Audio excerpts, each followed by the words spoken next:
ایران امریکہ معاہدے پر خیبر پختونخوا کے عوام بھی فیلڈ مارشل سید عاصم منیر کی کاوشوں کے معترف ہیں۔ خیبر پختونخوا کے شہریوں نے پاکستان کے امن کی کاوشوں کا خیر مقدم کیا اور فیلڈ مارشل سید عاصم منیر پاکستان نے امن عمل میں اہم کردار ادا کیا۔ پاکستان اور پاکستان کے چیف آف آرمی اسٹاف فیلڈ مارشل عاصم منیر نے کر کے دکھایا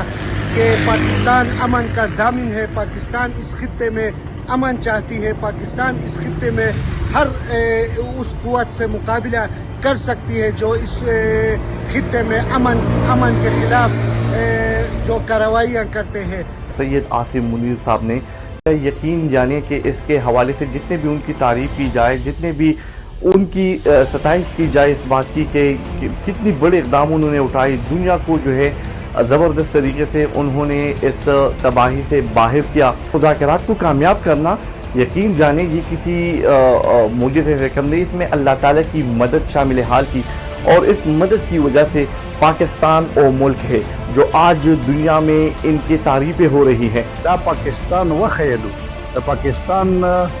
فیلڈ مارشل جنرل عاصم منیر صاحب کوم کردار ادا کړلو، هغه کردار ادا کول موږ د زړه نه موږ پرې ټول پاکستانیانو بلکې ټول اسلامي ملکونو ته پکار اظهار دي شکریا ادا کړي۔ ایران او د امریکای ترمنځ چې کوم امن راغی نو دا زمونږ د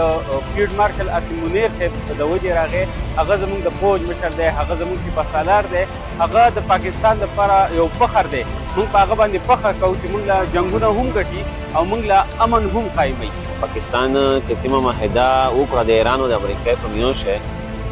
موږ ټوله دنیا ویله چې د ایران او د امریکا دا معاهده نه کوي، خو چې فیلډ مارشل چې عاصم منیر په شروع هغه خپل کردار په ادا کړ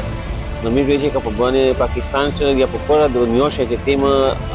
یو عوامي لیډر شي یا صلاحیتونه چې په یو کاس شوي هغه فیلډ مارشل عاصم منیر شه دی چې د ډېره زیات د ټوله دنیا د جنګ د تباهۍ نه بچات کړه، که چېرې دا جنګ شوه وه او اټلي جنګ شوه نو ټوله دنیا په جنګ په لپیټ شوه